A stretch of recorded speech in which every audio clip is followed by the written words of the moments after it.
Why dost thou cling to me? What dost thou ask? I cling to justice, and I cry for freedom.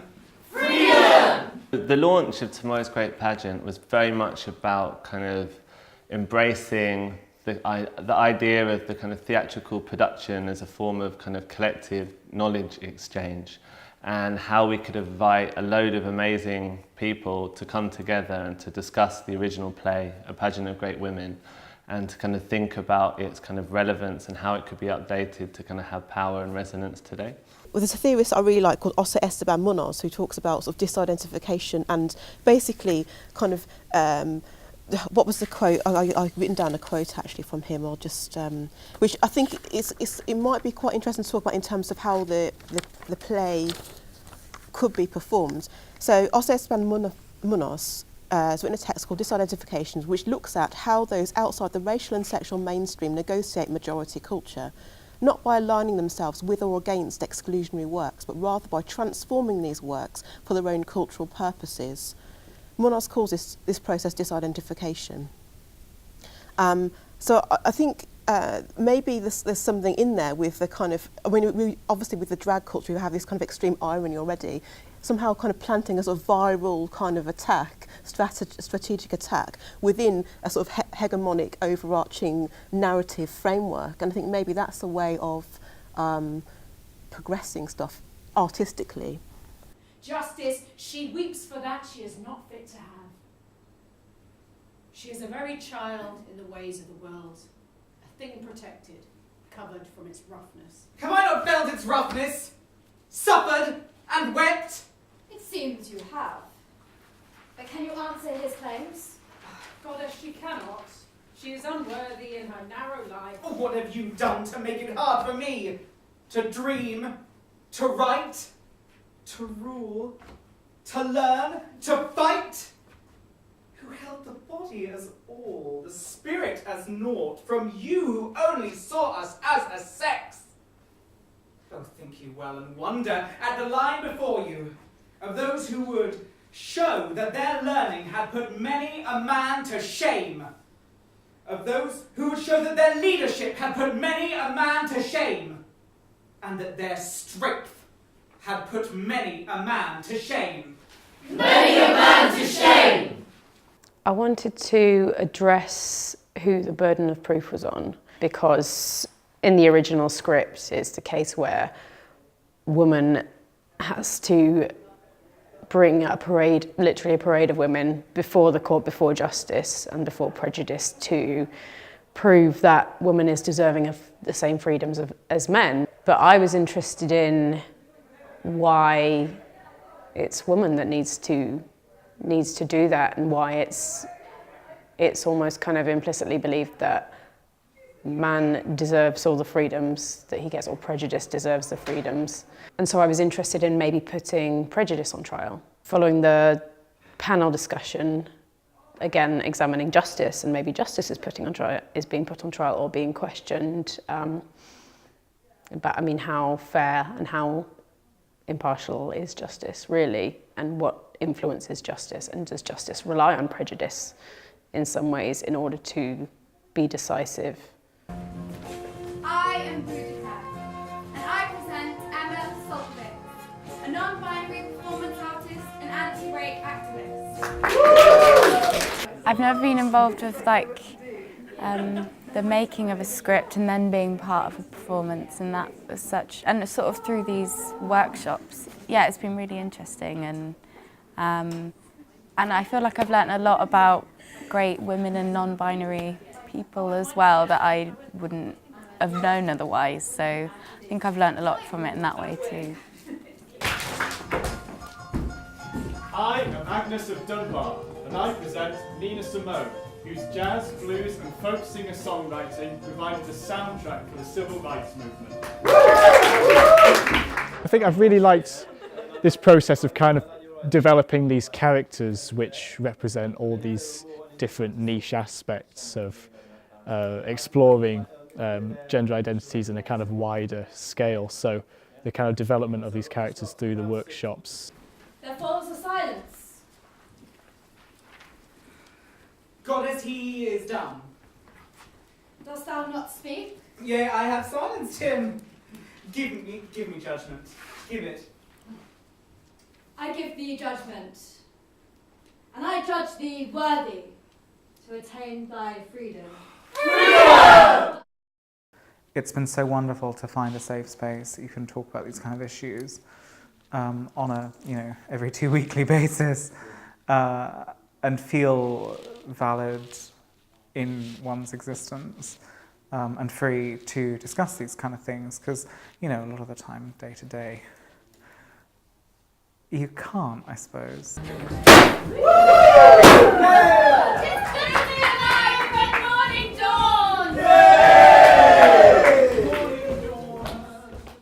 The readings of the original script really drove the launch event due to the nature of it being a kind of open brainstorming. We were keen to include as many people in the authorship of this new play to really work on how we can open that up. So with every single session, we've included the notion that everyone's an author, and that was really apparent at the launch. So we were collecting data throughout, recording and kind of transcribing how we could possibly think about updating it, structure and content.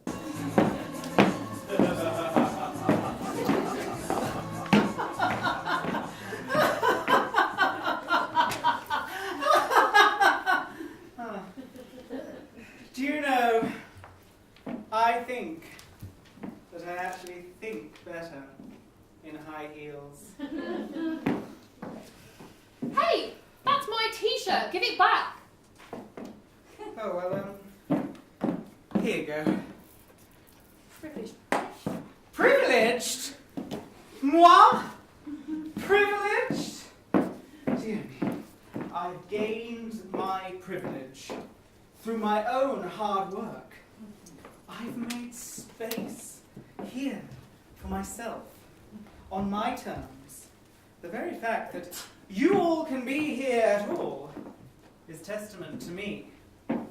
You should be grateful.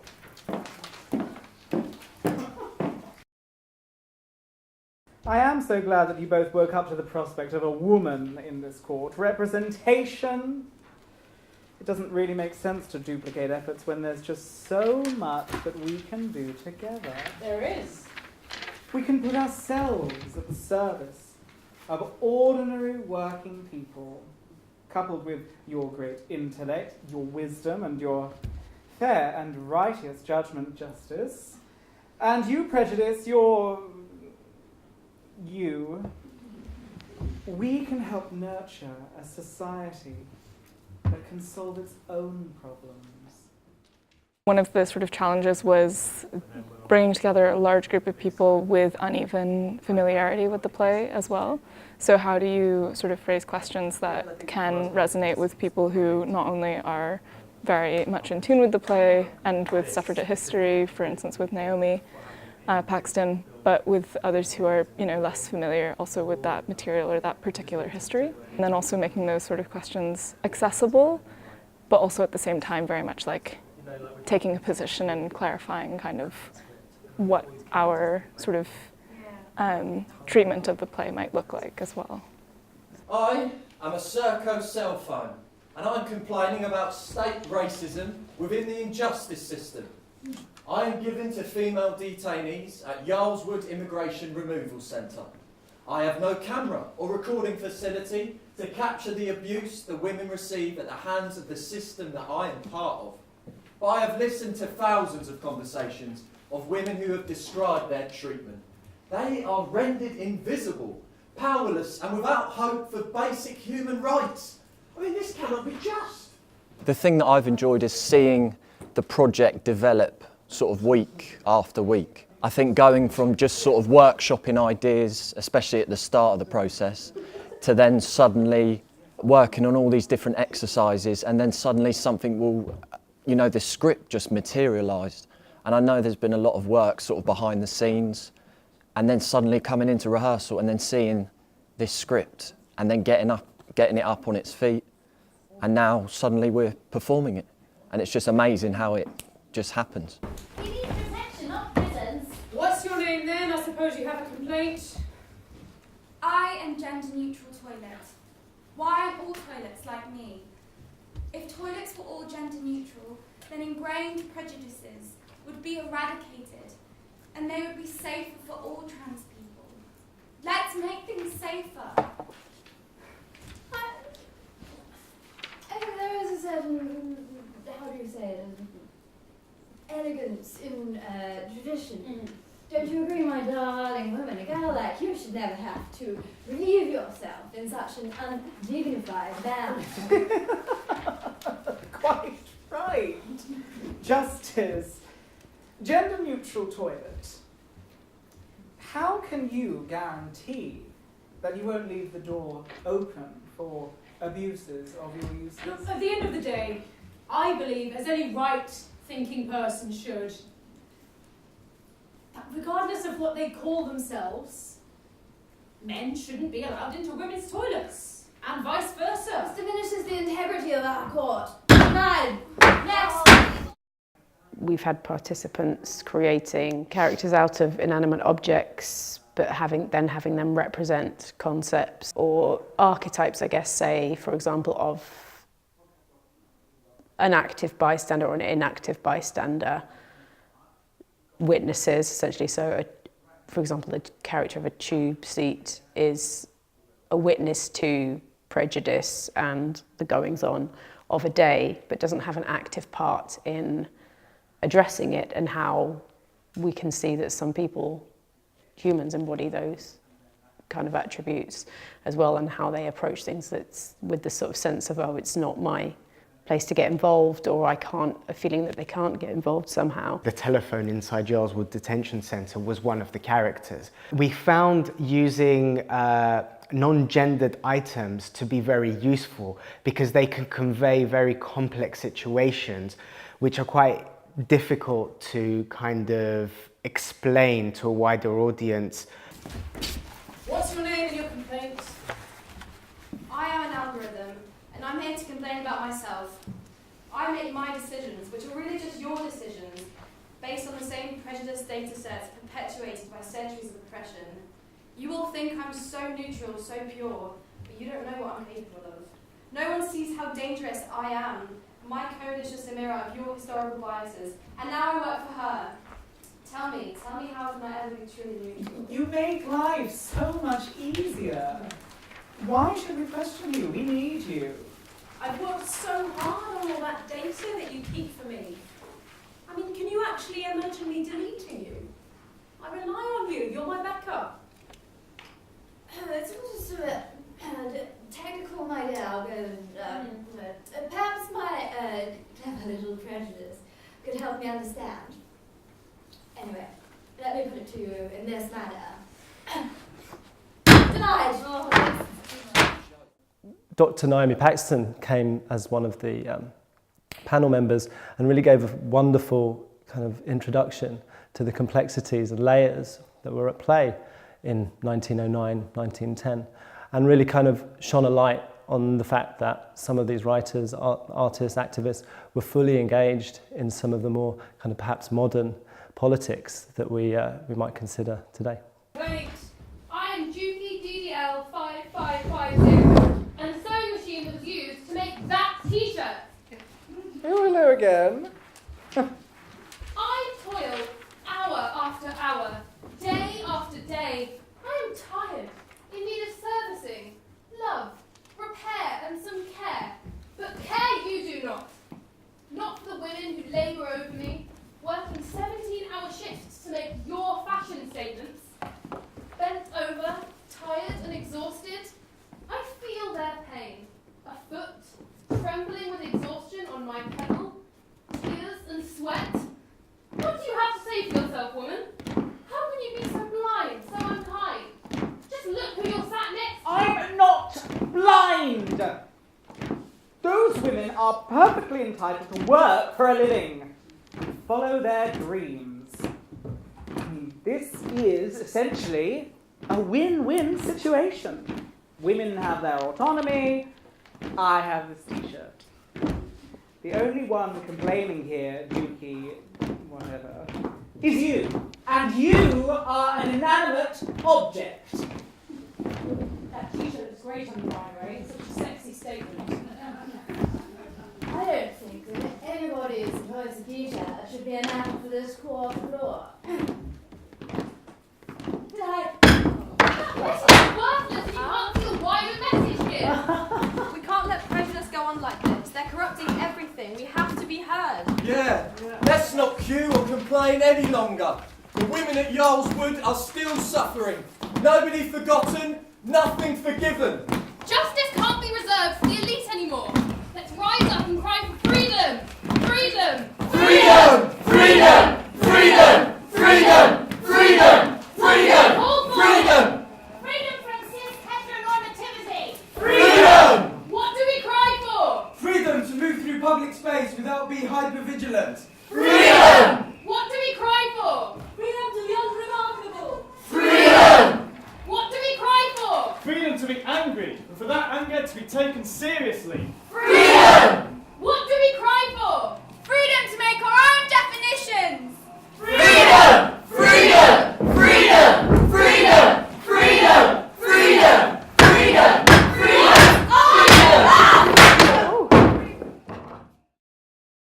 So, drawing from the format of the original play, we were very interested in how this collaboration between professionals and amateurs comes together.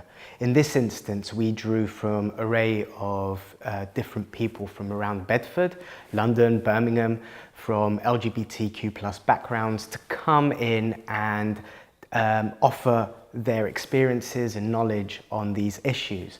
And then through the various workshops that we did, establish a kind of co-creative process of developing the content of the script.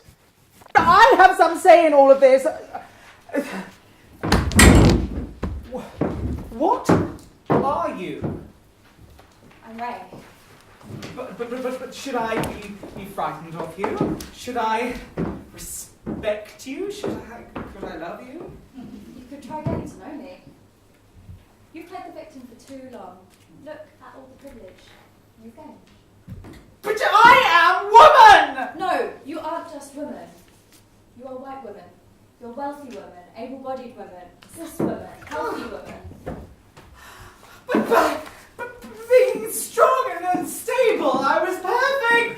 The fields of wheat. Oh no! Oh. You made space for yourself, but you didn't make space for others. Hey! For me, the motivation of Tomorrow Great Pageant is to create a kind of collective reauthoring of this historic suffrage play, to design a kind of participatory structure, to bring in voices, to kind of speak out about gender inequality. God, you brought that up. I have been waiting for someone to notice. Who am I kidding? I am woman. I loved her in that first scene. There felt like there was this real sort of clarity to it all. But now, please, I really don't want to play it tough. That's a trans-exclusionary radical feminist, and they're not really feminists at all. For shame, just look at you, using your power to abuse a woman. That's just like you lot, you snowflakes. You're always looking for a problem, never celebrating where we are, or worrying about the dangers. Stop attacking women. Turfs, don't tell me what I am. Sure. I've had enough of you. I will be known. I will be seen. Yay! But not as woman. As gender. I created this character of gender. We were tasked with creating a character based in either, it was based, the foundation had to be prejudice, justice, or gender, and I picked gender and I decided to be the concept of gender.